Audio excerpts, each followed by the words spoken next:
नमस्कार. माझ्या सर्व शिक्षक बंधू आणि भगिनींनो, 21 जूनच्या टी परीक्षेसाठी आपणा सर्वांना मनापासून शुभेच्छा. सर्व शिक्षक बंधू भगिनी खूप मेहनत घेत आहेत या परीक्षेसाठी. पण अचानक मागच्या काही दिवसापासून सध्या सगळीकडे एक चर्चा सुरू झाली आहे की टी परीक्षेच्या स्वरूपात बदल झाला आहे किंवा काठिण्य पातळी वाढली आहे. पण मला तुम्हाला एक गोष्ट आवर्जून सांगायची आहे की या बदलाला घाबरून जाण्याची अजिबात गरज नाही. हा बदल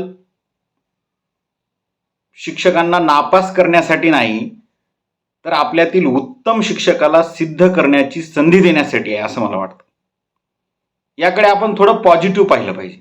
कारण महाराष्ट्र राज्य परीक्षा परिषदेची 2026ची जी अधिकृत अधिसूचना आहे, केंद्र शासनाची जी NCTEच्या मार्गदर्शक तत्वामध्ये जे बदल त्यांनी सुचवले आहेत ते आपल्याला फायद्याचेच आहेत असं मला वाटतं. आणि या बदलांमुळेच आता केवळ पाठांतर करण्याची गरज नाही, पाठांतरावर आधारित ही परीक्षा नसणार आहे, तर विषय समजून घेऊन प्रश्न सोडवावे लागणार आहेत. त्यामुळे तुमच्यासारख्या हुशार सर्व शिक्षक बंधू भगिनींना ही परीक्षा काही अवघड नाही. कारण सर्वांचा बेसिक कन्सेप्ट अगोदरच क्लिअर असल्यामुळे आपल्याला पेपर सोडवणं काय अवघड जाणार नाही. पण पेपरमध्ये काही बदल झाल्यामुळं आपल्याला काही वेगळी तयारी थोडी करावी लागणार आहे असं मला वाटतं. अभ्यासापेक्षाही आपल्याला पेपर सोडवताना टायमाचं मॅनेजमेंट असेल, प्रश्न थोडे लेंदी असतील, जास्त लांबीचे असतील, ते वाचावे वेळ जाणार आहे, समजून घ्यावे लागणार आहेत. तर ह्या गोष्टी नेमक्या काय बदल होऊ शकतो, म्हणजे अगोदर प्रश्न कसे येत होते आणि आता कसे येऊ शकतात, हे पण आपण याच्यामध्ये व्हिडिओमध्ये पाहणार आहोत की नेमकं काय बदल होऊ शकतो. पेपर 1 साठी आपल्याला जरी आपण 1 ते 5चा पेपर म्हणत असो, पेपर पहिल्या पेपरला 1ली ते 5वीला शिकवणाऱ्यांसाठी असला तरी त्याची काठिण्य पातळी ही 10वी पर्यंतची असणार आहे. 10वी पर्यंतचा स्तर त्याचा असणार आहे, ही तर गोष्ट तुम्हाला माहितीच आहे. आणि पेपर 2 साठी ही काठिण्य पातळी 12वी पर्यंतची असणार आहे. म्हणजे आपल्याला 12वी पर्यंत विचारतील. आता पाठांतर नसल्यामुळं मला वाटते डायरेक्ट पाठांतरावर आधारित न विचारता कन्सेप्टवर आधारित आपण वर्गामध्ये कशा पद्धतीने इम्प्लिमेंट करणार आहोत यावर भर असेल. जसं की CTET मध्ये केंद्राच्या परीक्षेमध्ये जास्त अध्यापन पद्धती, अध्यापनशास्त्रावर जास्त फोकस होता, पॅडॉगॉजीवर. तशाच पद्धतीचे बदल काही याच्यामध्ये होऊ शकतात असं मला वाटतं. जसं की आता उदाहरण पाहू आपण. बालमानसशास्त्रामध्ये समजा जुन्या पद्धतीने प्रश्न जर आला असता तर कसा आला असता की एक उदाहरणार्थ एक प्रश्न घेऊ आपण. प्रयत्न प्रमाद ही अध्ययन उपपत्ती कोणी मांडली? आता हा पाठांतरावर आधारित प्रश्न आहे, तुम्हाला सांगतो. त्याचं उत्तर आहे थॉर्नडाईक. हे पाठांतर केलं असेल तर ते लगेच येईल. पण आता प्रश्न काय असू शकतो, नवीन अपेक्षित असणारा, म्हणजे बदल जे म्हणाले त्यानुसार काय होऊ शकतो. तर याच्यामध्ये हाच प्रश्न कोण्या पद्धतीने विचारला जाऊ शकतो असं. तुमच्या वर्गातील एक विद्यार्थी गणिताची पायरी पुन्हा पुन्हा चुकतो, पण 3ऱ्या वेळेस तो स्वतःची चूक सुधारून उत्तर बरोबर काढतो. येथे थॉर्नडाईकच्या कोणत्या उपपत्तीचा प्रत्यय येतो? असा थोडा फिरून प्रश्न विचारला जाऊ शकतो की ती जी उपपत्ती आहे ती आपण वर्गामध्ये कशी म्हणजे इम्प्लिमेंट करणार आहोत, त्याचा वर्गामध्ये काय वापर होणार आहे या पद्धतीचं. त्याचबरोबर आपण मराठी व्याकरणाचं जर उदाहरण घेतलं तर जुना प्रश्न, राम आंबा खातो या वाक्यातील प्रयोग ओळखा. प्रयोग विचारतातच दरवेळेस TET मध्ये. पण आता काय येऊ शकतो, मग आता काय बदल होऊ शकतो, नवीन याच्यामध्ये काय बदल करू शकतील ते? तर असा प्रश्न येऊ शकतो की वाक्यातील कर्त्याचे लिंग बदलल्यास क्रियापद बदलते, मात्र कर्माचे लिंग बदलल्यास क्रियापद बदलत नाही, तर त्या वाक्यात कोणता प्रयोग असतो?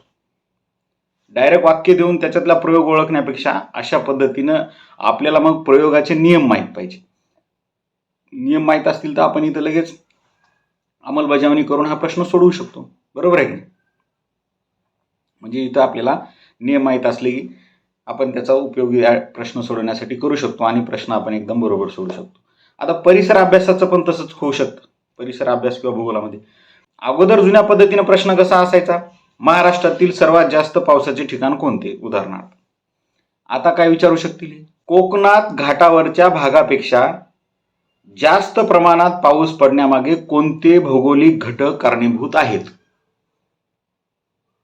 प्रश्न तसाच आहे पण थोडा विचारला पाहिजे. म्हणजे आपल्याला याच्यासाठी काय माहित पाहिजे मग आता, सह्याद्रीचा अडथळा आणि बाष्पयुक्त वारे, बरोबर आहे की नाही, या सगळ्या गोष्टी आपल्याला याचा जर कन्सेप्ट आपला क्लिअर असेल तर आपण या प्रश्नाचं उत्तर पण लगेच देऊ शकतो. आता इथं पण एक होऊ शकतं मल्टिपल करेक्ट आन्सर असं त्यांचा विचार चाललाय की एकाच प्रश्नाची 4 ऑप्शन देतात, 4पैकी एक आपण आधी निवडत होतो, पण आता त्याच्यातले 2 पण बरोबर असू शकतात, एखाद्या वेळी 3 पण बरोबर असू शकतात. असं मल्टिपल करेक्ट आन्सरिंग असा पण विचार परीक्षा परिषदेचा असू शकतो याच्यामागं, की आपली कन्सेप्ट क्लिअर आहेत की नाही हे तपासण्यासाठी. म्हणजे थोडक्यात सांगायचं तर का आणि कसे हे शोधावे लागले आपल्याला याच्यामागे 2-3 गोष्टी जर आपण बदल केल्या आपल्या अभ्यासामध्ये, बरोबर आहे. एकतर 5वी ते 10वी पर्यंतचे पुस्तकांचा अभ्यास केला थोडासा, त्याच्यामधले पण ते हे माहीत आहे का तुम्हाला, का व कसे, या गोष्टी जर फोकस केल्या तर त्यांच्यापैकी बऱ्यापैकी त्या गोष्टी उतरू शकतात. आता का आणि कसे हे शोधावं लागेल, आणि कोणताही नियम वाचताना तो का आहे आणि वर्गात आपण कसा वापरू शकतो, बरोबर आहे की नाही, व्याकरणाचा नियम. तर हे थोडंसं याच्यावर आपल्याला फोकस करावं लागेल. आणि प्रश्न आता थोडे लांबलचक आणि क्रिटिकल असतील, त्यामुळे ते वाचून समजून घेण्याचा वेग आपल्याला वाढवावा लागेल. आता CTET मध्ये पण काय व्हायचं, प्रश्न जेवढे लांब होते की ते वाचण्यात वेळ गेला आणि मग प्रश्न सोडवता आला नाही शेवटी. त्यामुळं याच्यात पण तसंच होऊ शकतं, TET मध्ये पण प्रश्नाचा थोडी लांबी जास्त देतील आणि मग तो आपल्याला वाचूनच आपल्याला तो समजून घेण्यात वेळ जाणार आणि मग आपण ते वेळेचं नियोजन होणार नाही. त्याच्यामुळे आपण आधीच डोक्यात ठेवलं पाहिजे की प्रश्न आपल्याला वाचायचेत, मन लावून वाचायचेत आणि ते त्या वेळेत आपल्याला ते सोडवायचेत पण आहेत. शेवटी इतकं सांगेन, काठिण्य पातळी वाढली म्हणजे आपण काय सगळेच जण काय नापास होणार आहोत असं काही नाही. मनातून ती भीती काढा. मला वाटतं अजून दर्जेदार शिक्षक आपण बनणार आहोत, कारण आपण अजून कन्सेप्टवर फोकस करतील पाठांतरापेक्षा, आहे की नाही. आपल्या पण संकल्पना आपण आता स्पष्ट करून घेतील, तेव्हा कोणतीही काठिण्य पातळी आपल्याला रोखू शकणार नाही पास होण्यापासून. त्याच्यामुळं 21 जूनला ही जी परीक्षा होणार आहे TETची, त्यासाठी आपल्या सर्व शिक्षक बंधू भगिनींना खूप खूप शुभेच्छा.